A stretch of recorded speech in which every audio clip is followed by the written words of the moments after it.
Show of hands to anyone who has seen that new documentary that Questlove made about Sly and the Family Stone. Anyone here?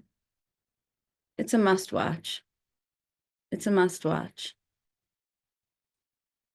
It rang so true to the message that was coming in for today, which is all about connecting the throat and the heart. And before Sly got a little too into drugs and got a little lost with his beliefs, got a little lost with his ego,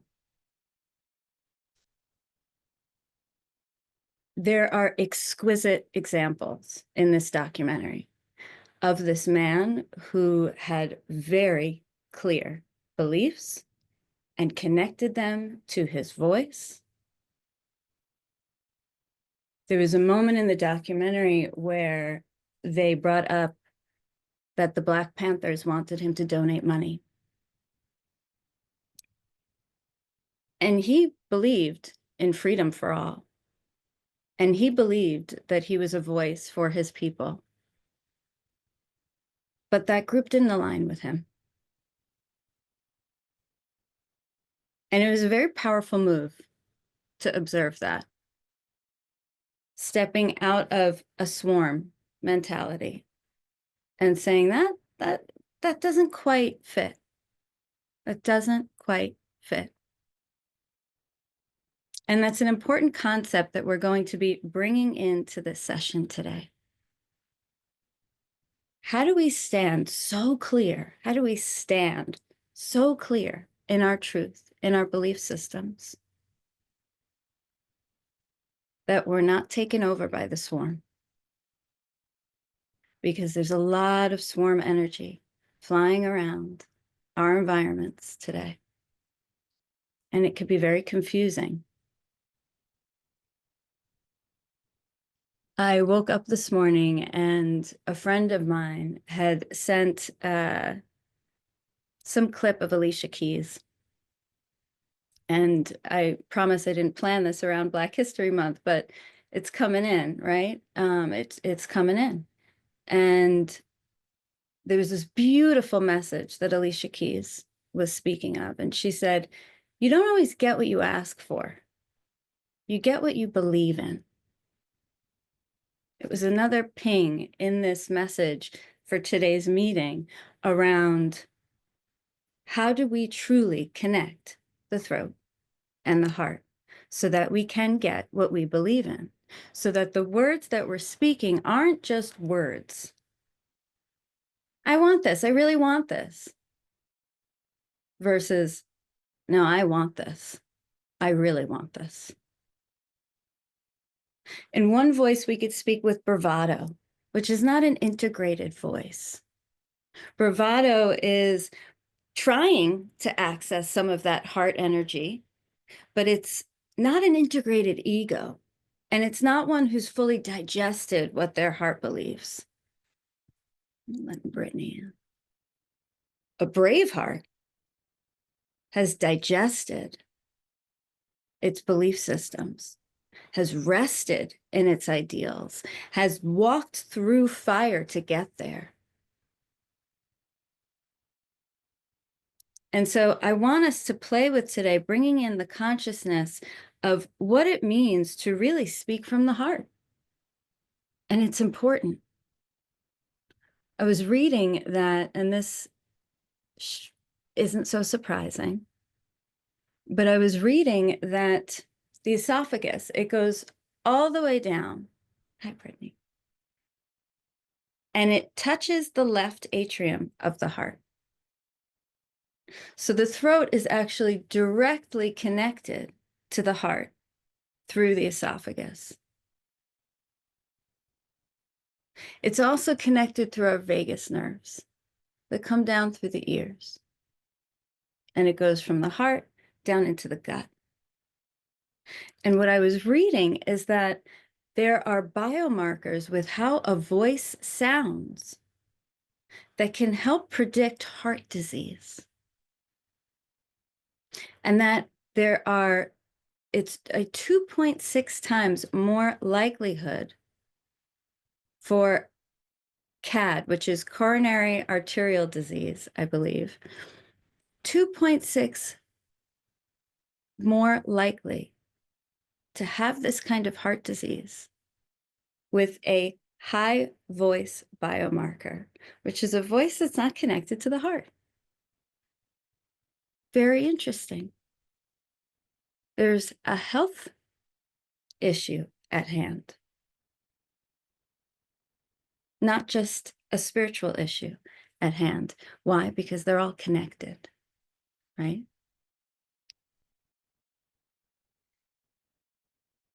And some of you know, I'm on the East Coast right now and I'm visiting family. My sister's here in the space with us today. And we had some people over last night. And it was very interesting. There were a bunch of us women chatting. And one of the women, she used to work for the Department of Justice. And we were talking about a friend of theirs' husband who voted for Trump. And she was saying, we can't be in the same room with him anymore. And this other woman, who is a lawyer, and she works for the state of Maryland. And she said, oh, no, I can be in the same room as him. I love him. It's very hard. It's hard to talk to him. I'm trying to gain understanding and I can't. But I love him. I'll be in the same room as him. And it was a really interesting moment because it was a moment where she could have very easily gotten caught up in the swarm mentality. And there's big swarm mentality saying, if you voted for this one, you're done. You're dead to me. I can't be around you anymore. That's the swarm. It takes someone who knows her beliefs to be able to say, oh, no, I love this person. I'm not cutting people out like that. And that was her truth. And the other woman, that was her truth. And she's allowed to have that truth. She's allowed to say, I can't be around that. It's too painful. I'm holding too much pain. What she went through working in the Department of Justice, she's allowed to hold that pain and process it in her timing. But it takes a strong belief system to be able to rest in the comforts of our laurels, right? Rest in the heart, rest in the belief. And when that woman said, no, I will be in the same room with her, her voice dropped. She stood very calmly, and her tone was connected to her truth.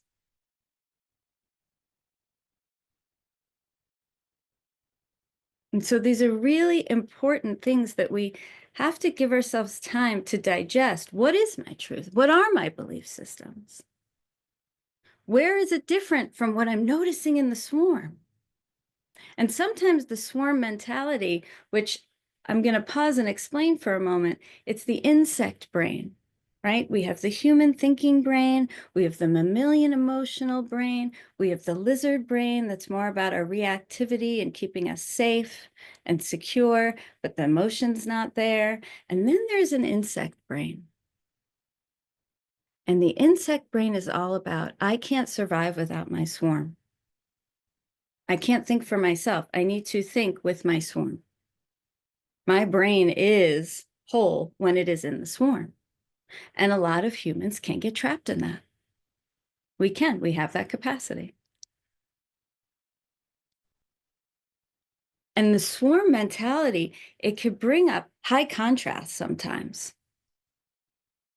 It's like if we're born into a family that has very different belief systems than our own, there's high contrast. And sometimes in that high contrast, our voice can come out in that contrast. It's in fight, right? It's not resting yet in belief. And we can get stuck in a bit of a contrarian state of being, right?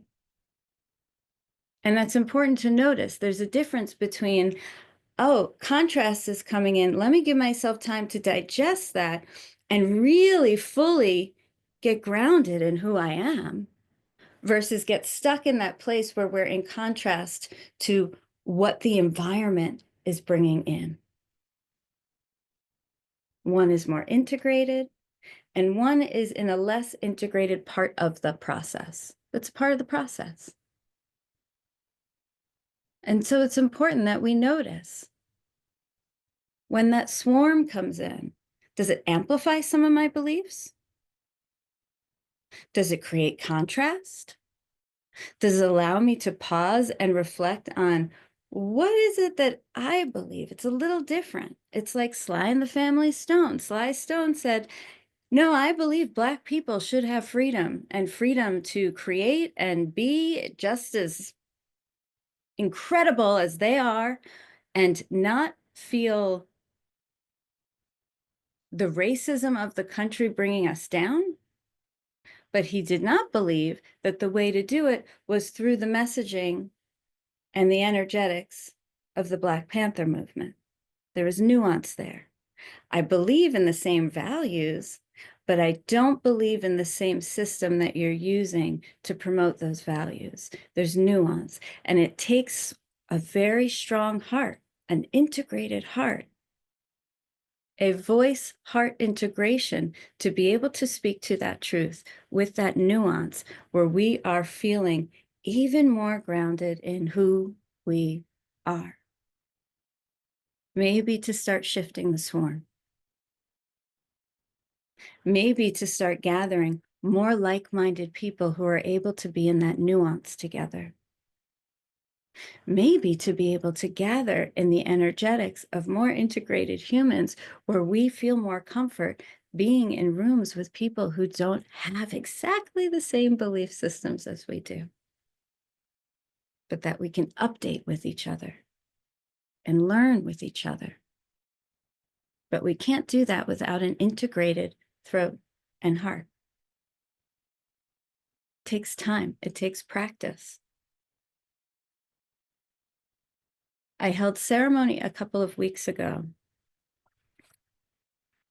for a woman I've worked with for a couple of years now, and it was very interesting.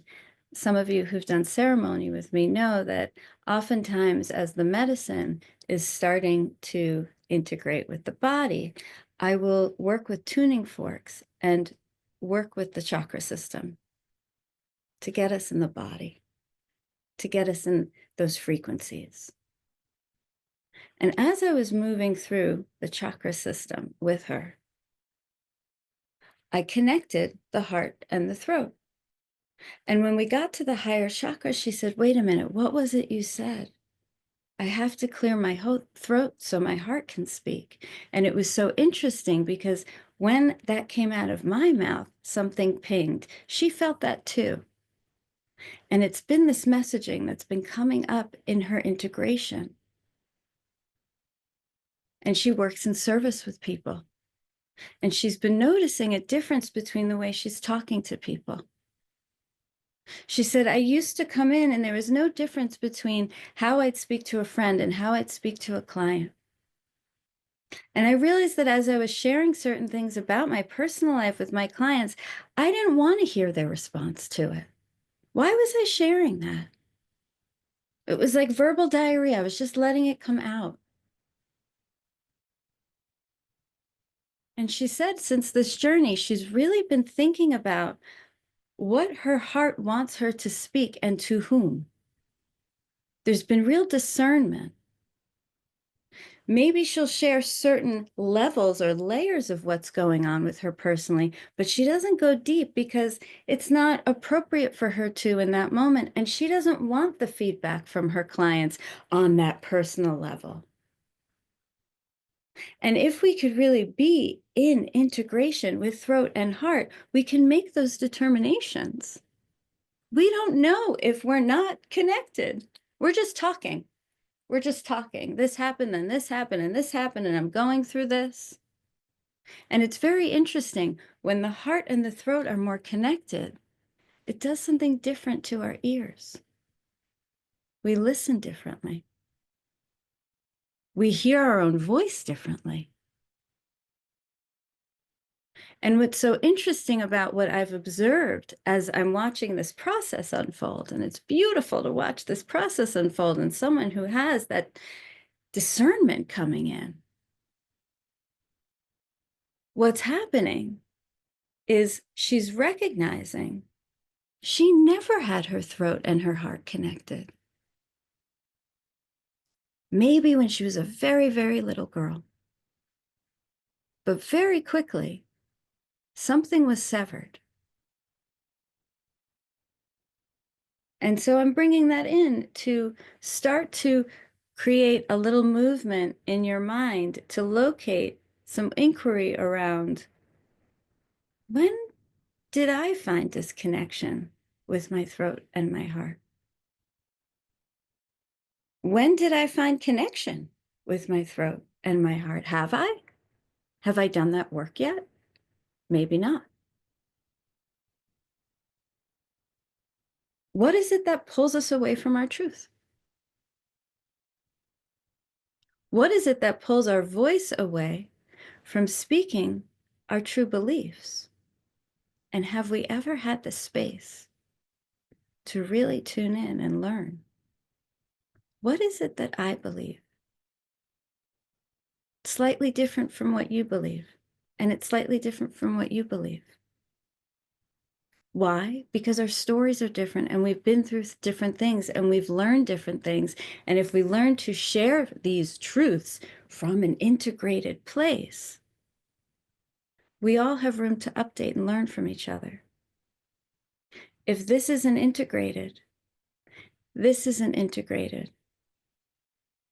And there's no room for updates because we're not grounded enough in our truth.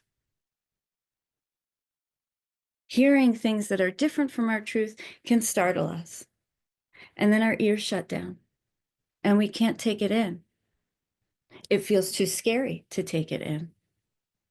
If we've never had time to do this integration work, then our bodies aren't in the practice of, how is it that I can hear differences, take them in, and update my belief system? It's very important work. And this is the time to do it. We have Venus going into retrograde today. And this is all about augmenting our emotional reactivity. Our emotional reactivity. How do we integrate these parts of us so that we're less reactive? So that we know ourselves enough that we don't have to be as reactive. We're also in a Piscean new moon. New moon, there's newness coming in. And Pisces is the end of the zodiac.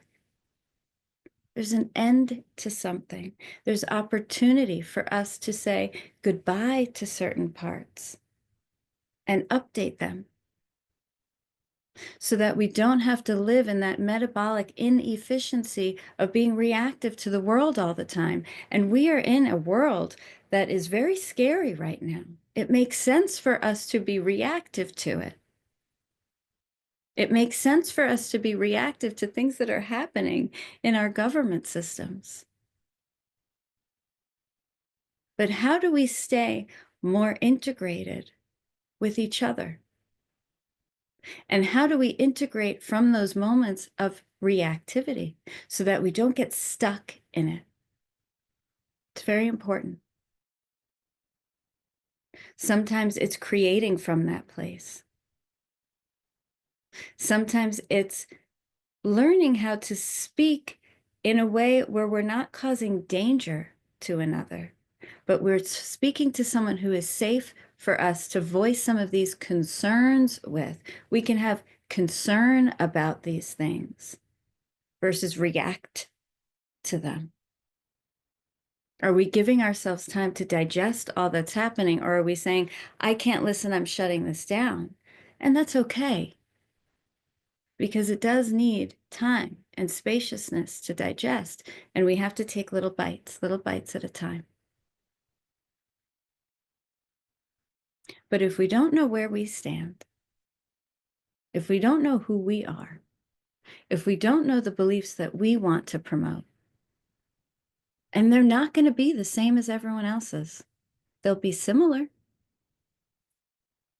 but only you can have that very specific imprint, that thumbprint, that fingerprint. It's yours. You may have the same message as another teacher, but you'll share it in a very different way if you take the time to integrate your heart with your voice. We played that song, and it's one that is important to read the lyrics to, because he's talking about taking a stand. Taking a stand doesn't mean showing up to fight. It means standing in your groundedness, in your truth, in your heart, and speaking from that place. And it is extremely important that we do that work right now to learn how to do that.